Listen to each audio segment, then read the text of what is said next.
My name is Farhad. Here today with me also is Martin. Martin, can you wave so that people also see who are you? We will introduce ourselves in a minute. But first I want to introduce why we are here.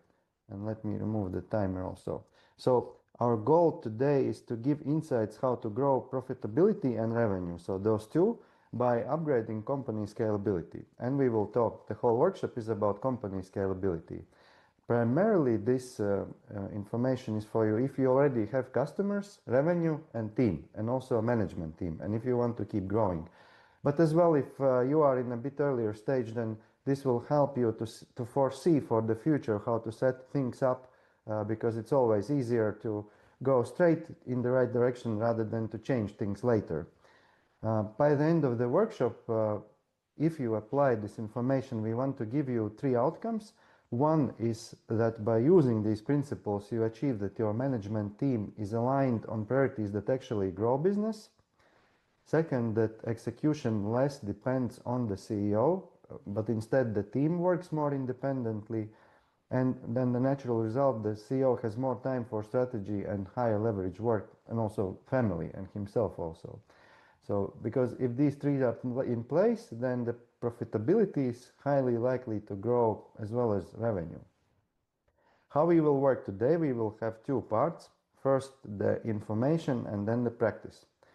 On the information part, first, just an overview about what we mean under scalability, and then we will unpack the part strategy, execution, and team, and then explain absolutely optional homework that you can do in your team.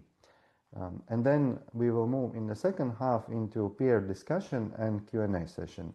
And the second part is optional for those who will want to stay into that. Martin, maybe let's start with you. What are the key highlights, few key highlights from your bio that would show us that you are also in a position to give value on these company scalability topics? Thanks, Farhad. I guess 3 main stages for my growth. One is as active management leader. I worked for government more than 12 years. I was leading organizations with hundreds and thousands of people. Second stage, I would say, is being in the role of stakeholder manager between industries, government, and private sector, and international organizations. And third is working as formal or informal advisor leader for big, small organizations, post IPO, startups, NGOs, and different kind of animals. Usually I'm whether formal board member or advisor or advisory board member or mentor for CEOs or management. So this is a bit investing through syndicates, also part of one startup as founder, different roles. Thanks. Thank you, Martin. I'm CEO of Cocoon. Cocoon, we help founders to scale companies. Over the past 6 years, we worked with over 100 teams, mostly focusing on building a strong management team, but also focusing on strategy and scalability from the execution perspective. And my personal angle is I have a combination of 2. I've been in software development business more than 15 years. And also for the past 10 years, I've invested more than 5,000 hours in self-discovery and psychology. And therefore, when I work with founders, this gives me these 2 angles of business perspective and psychology and founders psychology perspective. And just to mention a couple client cases that have worked with us and still are working actually. So Jobila, a Finnish company, has grown from 15 people to 200 people team, and the revenue grown from 2 million a month, 200,000 a month to 2 million a month. Then Shen AI, when we started working, they were pre-product market fit. Now their post-product market fit, the revenue has exceeded 1 million ARR, and Interactio raised 30 million A round. And there are many more customers we have helped from the management and founder psychology and also business growth perspective. All the customers' information is on our website. And that's where I will end about us. And now we will dig into the topic. So company scalability. I like this saying that big things that worked, they have started as small things that worked.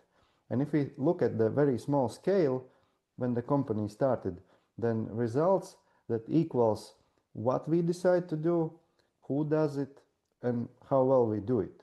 And that's basically it. And how it is managed is that what to do, we invent maybe in shower and discuss with co-founder over lunch. Then who does it? It's usually founders, then a few helpers come. And how we do it, then it's self-driven from the founder's perspective, plus founders very directly hands-on supervise the experts or freelancers who are helping them.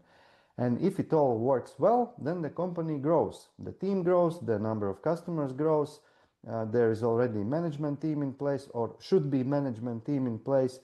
And at one moment, this is what happens. Meaning this coach is the business potential, and this room is the current state of scalability of the company. Or if I use other analogy, if we think of marathon runner, let's take a strong guy who has a lot of power and he could run full marathon very fast, but if his shoes are too small, then he will maybe run first 5 kilometers, but then with each next step it will become more and more painful, and only because of shoes he will not be able to maybe even conclude the marathon. So in this example, the runner is the product and the business potential, and the shoes is the company operating system, or how the company is set up so that it can or cannot scale. So, and therefore in this bigger model, these initial small things turn into more already management speak. So what to do, this turns into strategy. Who does, it turns into team and management team, and how to do, it turns into execution systems. Therefore, whole workshop we will talk about strategy, team, and execution, and they are very interrelated also. Martin, can you share your perspective on these three items and the interrelatedness of them? I guess one of the way how we can look to this is from example perspective. What I mean by that is that if some company has whether a good strategy or good team, or just some part of execution, it will never give the growth, or even more, it will create some struggles. Only if we make all things together, we create whether growth or turnaround. For instance, I remember work with very typical business, real estate business, state real estate company. They had in place stakeholder understanding about their strategy. They had in place some management. They had in place some execution. End of the day, there were results with minus in profit and capabilities to invest only 30% of the money which stakeholders provided. So resources were more than capability.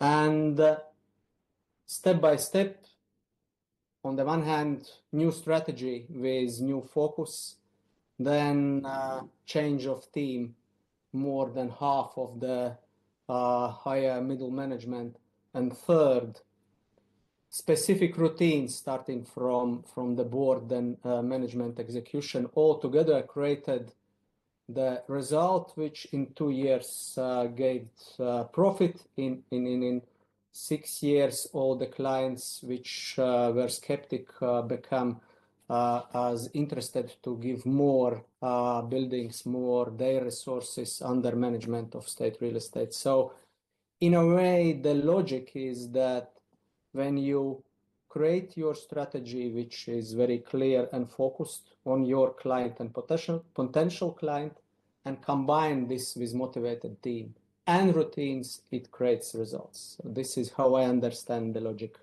of combination of all of that. Thank you.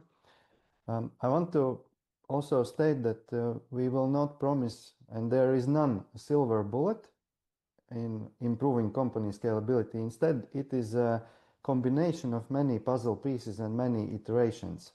And when we work with clients, they always have already some form of puzzle assembled, and there are some very good puzzle pieces and some are missing. And what we aim to do today, as the puzzle is big, there are many puzzle pieces, we aim to draw the frame, kind of what is the total frame of puzzle, what we can think about, and then in few of the puzzle pieces to go into deeper. But we will not aim to cover this all, but because we even have a 5-week company scalability program where each week we have a almost 4-week session with teams, and even there it's not possible to fully cover the whole puzzle information wise. So it was actually a bit of a challenge for us to pick what to focus on, but we've done our selection. In the strategy topic, I want to ask first, Martin, you, from your experience, what, if we zoom out particularly on strategy, what has been either expensive mistakes made which resulted in costs and losses perhaps, or good turnarounds made on the strategy dimension, so that we can start with an example and then go more into theory? Usually what we publicly know is bad experience, whether it's government owned companies or and then there is a lot bad experience, also some good, not bad, a lot. Also with very well-known public listed companies. For instance, famous case with Volkswagen, which I have in mind immediately, Dieselgate. Why this is about strategy and how I understand this. The challenge with strategy always is whether we have clarity about values which we use for this strategy and for our business, or whether we have challenge with integrity and ambition. And then this, there is no difference in scale, whether we are talking about billions or about a couple million strategies. The challenge is whether under strategy, do we have person with ambition, and this ambition is aligned with this strategy and aligned with other key stakeholders together with this strategy. As we remember, for instance, Air Baltic case in Latvia last summer, strategy based on a current business model, strategy to go for IPO to attract new private money, and then we have stakeholders who don't give a shit, pardon for my French, about the strategy. They cut head of the CEO 1 week before IPO. So ambition of stakeholders and CEO and key founders together with the strategy is one key part for me.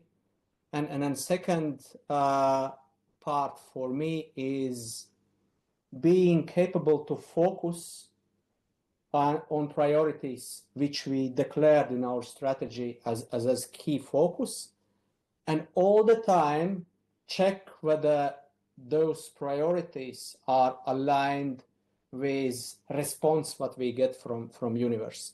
So in a way, when we say our strategy is to build our product for not just the local market, but also, for instance, for Scandinavia or even Europe, we need to check all the time whether our strategy to go there is aligned with our stakeholders' capability to give resources enough, and our team capability to understand those markets and then work there.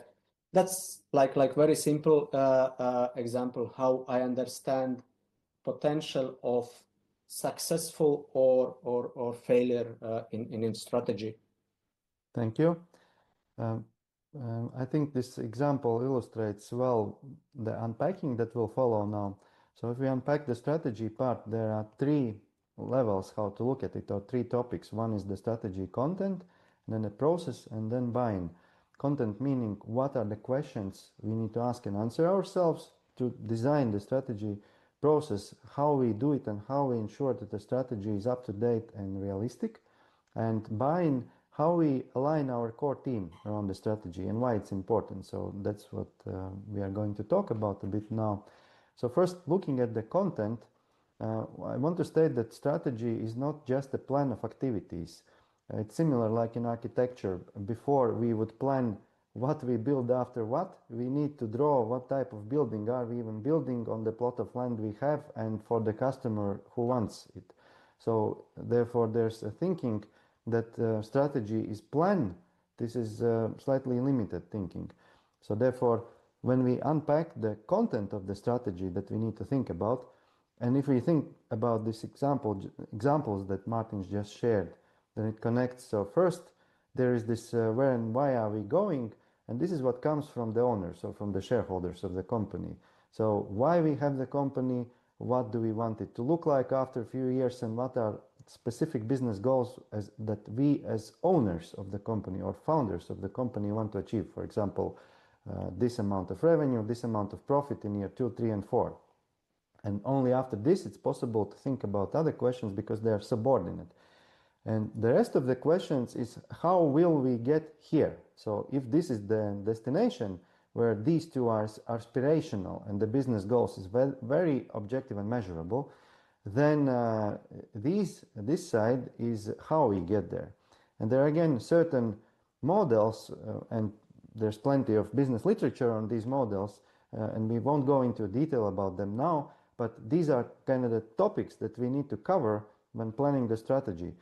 Perhaps maybe just to highlight a couple frequent mistakes would be that, for example, to skip defining strategic objectives and instead jump to initiatives immediately.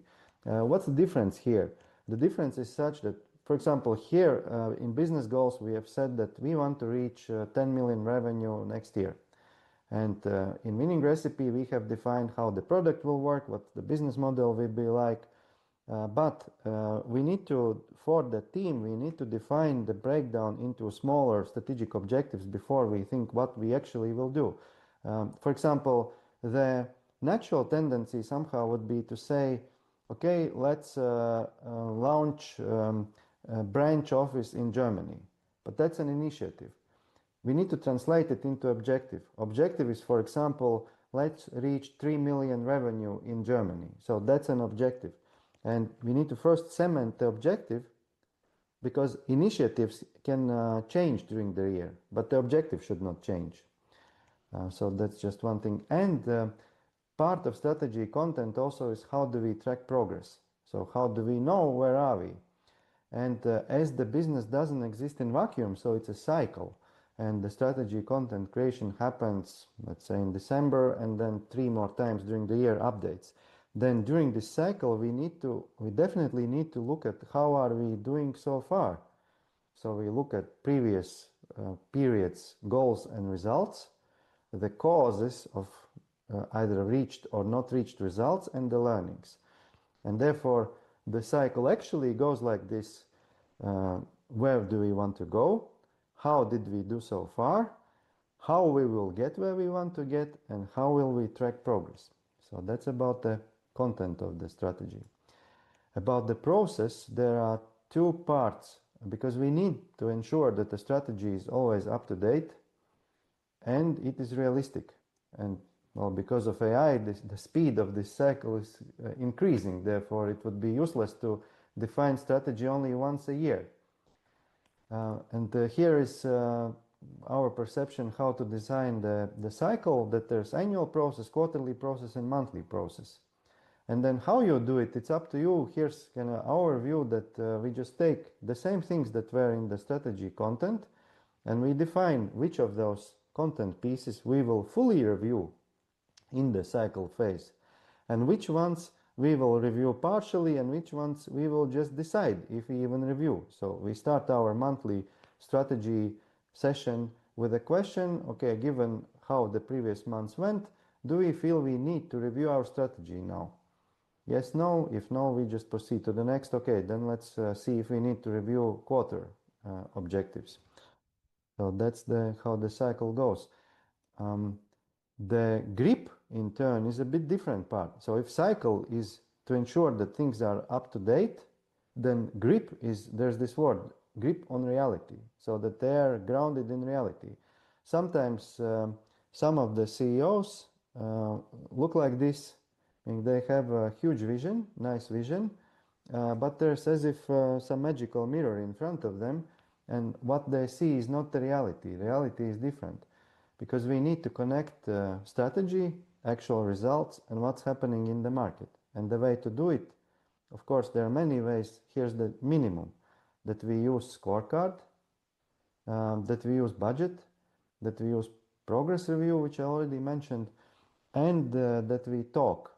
So, for example, what I've seen a bad example in a company is that the management team would hire consultants to make a team survey. And the team is not big, it's below 100 people. But instead what they should do, they should talk with frontline people. And ChatGPT can give templates for these questions, and we can give, but just normal human conversation with frontline people to get a grip on reality, what they see, what we don't see. And the last thing about strategy is about buy-in. So we need to achieve buy-in through co-creation. Therefore, when I showed this cycle slide, it's important that in all stages we include whole management team. So meaning strategy is co-created together with management team, because that's basically almost the only way how to achieve accountability. And to achieve commitment from the management team, we need to ask and negotiate commitment. So it is literally that I ask, John, do you sign under this strategy and will you defend it? We have another workshop recorded on management team decisions where you can learn a lot of techniques how to achieve this. Martin, as you've been also in between management, CEO, and the supervisory board or the investors board or council or owners, how do you see, how can the CEO align the buy-in from these two directions? Because we need to have management teams buy-in, otherwise they will not stand by the strategy. But at the same time we need shareholders buy-in. But to put them all in one room also doesn't sound like the best solution. So what is the way how you've seen it work? One thing which immediately comes in my mind is about process as such, how strategy is created. Because as you said in the beginning, there could be one very clear process when founders, this is smaller company approach, founders create the logic of strategy. And then whether someone from founders is CEO or is not, then kind of the creates process how it will be implemented in real life. But then when you come to the bigger scale, then usually it's like two-layer situation. Then there is supervisory board, or there is board of some representatives of shareholders. They have some ambition and they have some kind of the interests. Part of them would like to stay in that company for 10 years. Some of them would like to have a 3-year exit. So there could be totally different interests in some moment. So the key is for the CEO to all the time use relationship monitoring the same way, in a way, how it's done with team members, to understand each of stakeholders' motivation at that particular stage of the strategy, whether only support or actively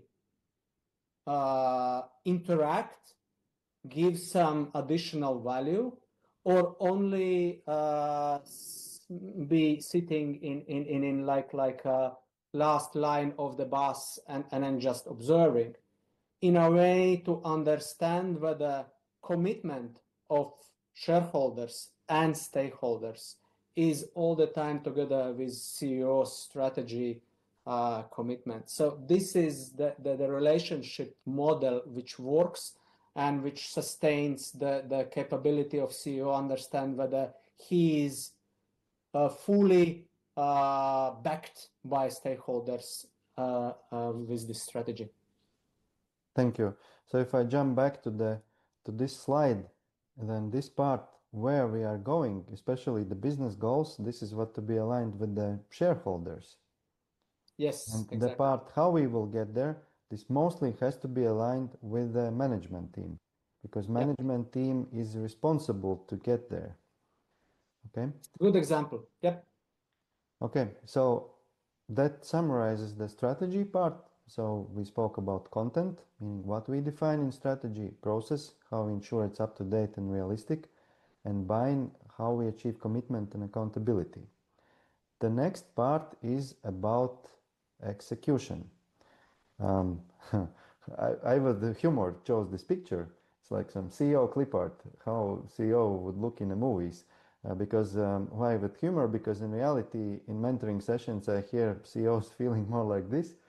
So we also have on our website a free growth blockers assessment, and 60% of people who have filled it in report that they spend 30% or more of their work time on ad hoc problem solving and putting out fires. That means roughly 1/3 of time is not spent on making and executing the strategy, and in terms of mental energy, perhaps even more is not spent but wasted on putting out fires. And Martin, you had a very nice analogy here about proportionality of input and output. Can you tell us about it?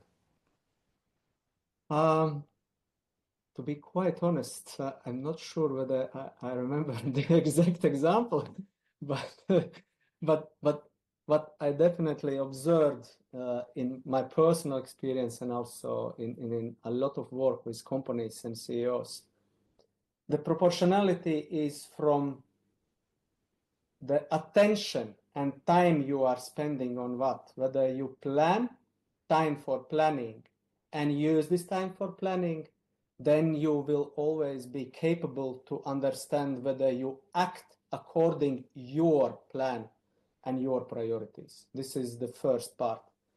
Plan, time for planning. Second is about the energy, how much energy you put in creating future. It's like whether you are in higher level, which is shareholder supervisory level, there you need to spend most of the time of discussions to think about future. If you are in management level, like CEO level, higher management level, then you definitely need to spend at least 20 to 30% of time thinking about the future.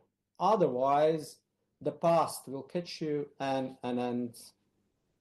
kill you. So the main idea from this is that only with strong routine, which is implemented in your daily, weekly, monthly timetable, where you see that you spend your time for the future, for the strategy, for the analysis, for the new ideas, for creation, for all that creates new value.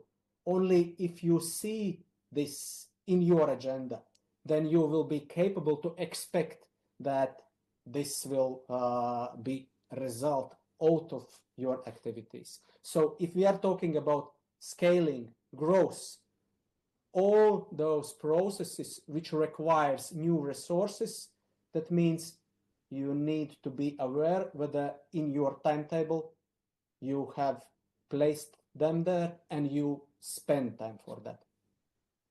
Thank you. So in that sense, I will now open this slide, which is about execution landscape, because the whole idea about execution is such that CEO has to focus on his responsibilities, delegate other responsibilities, and build and ensure a steady execution system in the company. And if you remember that slide with the big puzzle, then this is the part where we won't go into deep details now because of the time limitation. Just I will mention on the, now I'm thinking what would be the one thing to highlight on the execution landscape as the most important. Perhaps Martin. Delegation. Sorry? Delegation. So yes, regarding delegation, the key thing is, and this somehow I see both in experienced CEOs, meaning for whom this is already third company in a row, and in the younger generation, is to move from delegating on tasks and projects level towards delegating on outcomes, budgets, and consequences level. Meaning instead of saying do this in this particular way, we say you need to achieve this outcome, for example, this amount of sales or this customer retention rate with this budget. And if you are 20% of the mark, then we let you go by the end of the year. So this is to give clarity on the delegation side. Martin, anything you would like to add here? Yes, I guess the most typical trap for all of us, and whatever we are talking about, company or family, is be patient enough not to take over in moment when we know that we can do better. So if we are talking about any kind of fire, it's really critical to be aware that this is not fire which will burn your house, but this is only fire outside there in corner of the garden. And if this is fire outside in the corner of the garden, then this should be in hands of someone else, not CEO. This is the main idea of delegation, that you can't delegate only those things which are fundamental for leaving house in place. Thank you. Budget, finances, and key team members. Yeah, and I think we will with time record the workshop for each of this item. Just to mention, none of this is meant from pure technical perspective. For example, under finances, we don't mean to teach how to use Excel to make company budget, but more the psychological perspective, what is the CEO's responsibility in terms of finance management. But now, after the execution, we have the third big pillar, which is the team. And regarding the team, I like this picture. It shows two things. It shows that everyone is rowing, and it shows that one team is ahead by 10% maybe, but they are winning. 10% is enough to win. We organize a 5-week company scaling program for CEOs together with their management teams, and there are many teams at the same time. And in this program, the CEOs see much sharper who in their management teams is performing like these guys and who is more like these guys.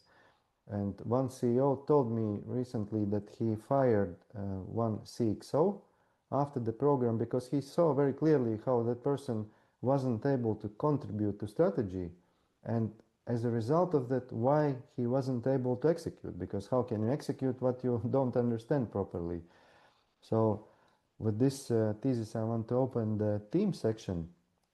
When we think about team, there are 3 parts to think about: team setup, team members' journey, and leading the team. So few theses about each of those 3. So regarding team setup, there are again 3 items: placement, structure, and collaboration. And this basketball analogy helps to understand it. So if we imagine a basketball team, then there are 3 things which are important. First is who are actually the people on the field. Second, what role each of them has and how the roles are structured. And third, how good they collaborate with each other. And if we screw up any of these 3, then the team will lose. So, and yeah, so the next here is team journey. And in journey, basically the topics are how we get people, how we grow people, and how we retain and offboard. And in getting people, the most biggest mistake keyword would be illusions and life experiences. And here I want Martin to share your perspective on when we select people for particular roles, and it doesn't matter if it's outsider or inside promotion, what goes under this topic of illusions and life experiences. How I understand is that when we try to imagine, for instance, each of us ourselves, when we start to work for some company or we start to build some company, there is internal urge motivation why we do this, and there is some gap of experience what we would like to have after some time together with this company, this business. And the most classical illusion what we have is that if someone had some experience, he would like to have this in the future. This is one illusion. And second illusion, what usually we have is that if someone has not some experience, he or she would like to have this experience. So, and those are really critical illusions which need to be clarified before any starting of relationship and collaboration. This is, in my mind, the most important gap, which creates wrong motivations from both sides, from someone who hired someone and from that person who came and started relationship with new company. I want to add that hiring wrong people in management positions is the biggest blocker for scalability, because everything that is in the company is created by the management team, basically. So if we hire wrong people, that's basically the main blocker. And I have been participating with CEOs in hiring interviews in final stages as this illusion shatterer. And what I see is that there are certain ways how we do not see the motives of the person. So when we are hiring the person, we need to go very deep into asking, why are you applying? What do you expect to live here, to experience in your life here? And how do you want to do your role? And one I don't know how to call it, mistake or perception glitch that I see in interviews CEOs doing is that they hear an answer which is obviously yellow or red flag, and they just skip it over and go to the next question. And my assumption is that in the interviewer's perception, there's a state that here are my 5 questions I want to ask. I already like this person, so I will just ask those questions so that we get over this stage, and then we can get to discussing already how we will work together. And this is wrong, because we should ask the question very carefully, listen to what the person is answering, and then go deeper and say like, hey, but you said that you expect to manage a team, but we will have only 3 people under you. Is it what you mean with team, for example? Yes, and clarify. And he will say, well, I hope that in a year's time we will have already 15 people under me. And you're like, no, we won't have. Maximum we will have 3 after a year also. How does it sound to you? And if you see, well, in the other person's face, then you already see one illusion was just shattered. So Martin, do you want to add? Yeah, I guess this is good example. I also like very great example of approach how to hire CEO. What I heard a couple days ago from very experienced investor who invested in many startups and also pretty serious companies, and who already was capable to create at least 3-4 turnarounds during after Series A round even. And the main idea is following.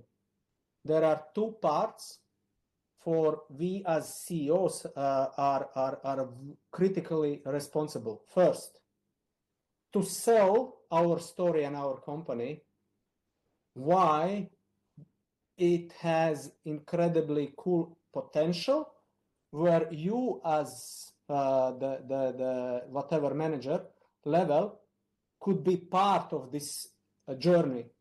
But then on the other hand, the same importance critically to be transparent where we are at the moment and what those real challenges we have at the moment, in a way to give full transparency and clarity about the both potential and challenge sides, and then only then to get clarity whether we can create commitment from both sides based on those both parts.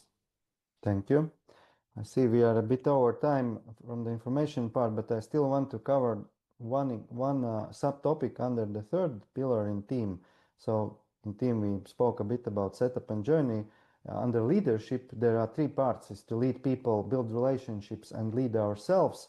And in leading people, I want to shatter one more illusion, and that is that leadership is about motivating people. In top management, it is not. Meaning the CEO's job is not to motivate CXOs. CEO's job is not to disturb them, do their job well, if appropriate people are hired. If I open it up a bit, what the CEO instead should do is to give what you want to get. So I need to give my subordinates what I want to get from them. And if we take on big zoom, then I want to get good performance. So I need to give good performance. And then the question is, what is a good performance from a CEO's perspective? Of course, there can be many things said about it. Here's a very short selection of those. So first is that CEO's example overrides everything. If I say, raise your hand, and I don't do it, this is one situation. If I say raise your hand, this is another situation. You just felt maybe how it felt. And if I say don't raise your hand, this is absolutely crazy situation then. So CEO with his example says how things should be done here. And then second thing is that whatever that the CEO tolerates, it will multiply. So if I tolerate that people do only 60% of planned work, then by that I'm saying that it is okay in our company to do 60% of planned work. And by tolerating, it means that also consequences are not enforced. Meaning, if I say in a team, 60% completion rate is not okay, and I say it every meeting for 1 year, this means it is okay, 60% completion, because nothing happens, there's no consequence for anyone. But if I would say that if we do less than 60%, 3 times in a row, we, let's say, reduce salary for a month or do something. There has to be some pain, some consequence. Then it is already enforcing consequences. So therefore, good leader is not a nice leader. To be a good leader and to be a nice leader at the same time, it is not possible. These are mutually exclusive things. And last thing, this comes from complaints from employees when I meet them, is that CEO changed his mind, just said, okay, now we will do this way. I had no idea over the weekend, we change our plans, this is how we do.